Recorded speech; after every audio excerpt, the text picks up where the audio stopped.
Sahabat sekalian yang dimuliakan Allah, selanjutnya kita akan membacakan kitab Fadilah Sedekah. Kita bacakan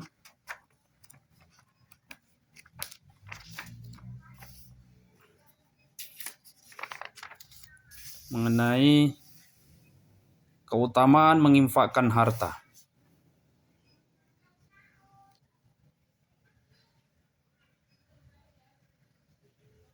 Qul inna rabbi yabsutur rizqa liman yasha'u min ibadihi wa yaqdiru lahu wa ma anfaqtum min syai'in fahuwa yukhlifuhu wa huwa khairur rasiqin.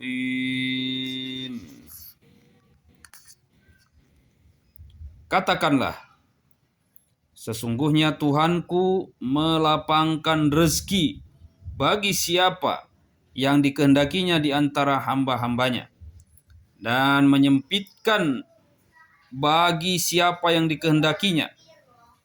Dan barang apa saja yang kamu nafkahkan, maka Allah akan menggantinya, dan dialah pemberi rezeki yang sebaik-baiknya. Al-Quran Surah Saba ayat 39.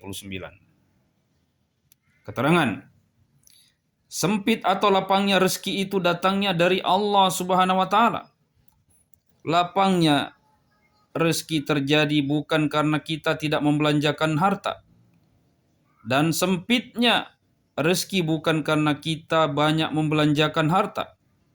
Bahkan harta apa saja yang dibelanjakan di jalan Allah Subhanahu wa taala, balasannya pasti diperoleh di akhirat. Bahkan di dunia kebanyakan juga memperoleh balasan. Dalam sebuah hadis yang disebutkan bahwa malaikat Jibril alaihissalam meriwayatkan firman Allah Subhanahu wa taala, "Wahai hamba-hambaku, aku telah memberimu kenikmatan dengan karuniaku, dan aku meminta pinjaman dari kalian. Maka barang siapa yang mau memberi kepadaku dengan sukarela dan dengan semangat, aku akan mempercepat balasannya di dunia, dan di akhirat akan aku simpan pahala itu untuknya. Dan barang siapa memberi dengan tidak senang, tetapi dengan terpaksa, aku akan mengambil darinya apa yang telah aku berikan kepadanya. Tetapi jika kemudian ia bersabar atasnya dan mengharap pahala, aku akan mewajibkan rahmatku ke atasnya, dan aku akan memasukkannya ke dalam golongan orang-orang yang mendapat hidayah, dan aku akan mengizinkan kepadanya untuk melihatku." Diriwayatkan dalam kitab Kanzul Ummal. Betapa besar karunia Allah Subhanahu wa taala. Bahkan ketika seseorang memberi dengan tidak senang, tetapi kemudian ia bersabar ketika harta itu diambil dengan paksaan, maka Allah Subhanahu wa taala akan memberikan pahala kepadanya. Padahal jika ia memberikannya tanpa kerelaan hati, Allah Subhanahu wa taala tidak akan mengambil kembali kenikmatan yang telah diberikan kepadanya. Lalu bagaimana dengan pahala? Betapa luas kasih sayang Allah Subhanahu wa taala kepada hambanya. Hasan radhiyallahu anhu berkata bahwa ketika Rasulullah sallallahu alaihi wasallam menjelaskan tentang ayat ini, beliau bersabda, "Apa saja yang kalian belanjakan untuk ahli keluarga kalian tanpa berlebih-lebihan dan tanpa kekikiran, maka semua itu di jalan Allah Subhanahu wa taala." Jabir radhiyallahu anhu meriwayatkan bahwa Rasulullah sallallahu alaihi wasallam bersabda, "Apa saja yang dibelanjakan oleh seseorang di tempat yang dianjurkan oleh syariat akan mendapatkan gantinya dari sisi Allah Subhanahu wa taala, kecuali yang ia belanjakan untuk membangun rumah atau maksiat."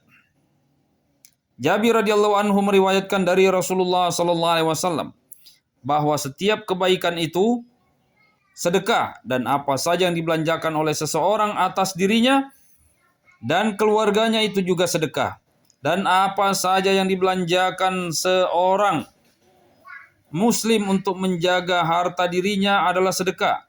Dan apa saja yang dibelanjakan oleh seorang muslim yang sesuai dengan syariat, maka Allah Subhanahu wa taala bertanggung jawab untuk memberikan balasannya, kecuali yang dibelanjakan untuk dosa dan bangunan.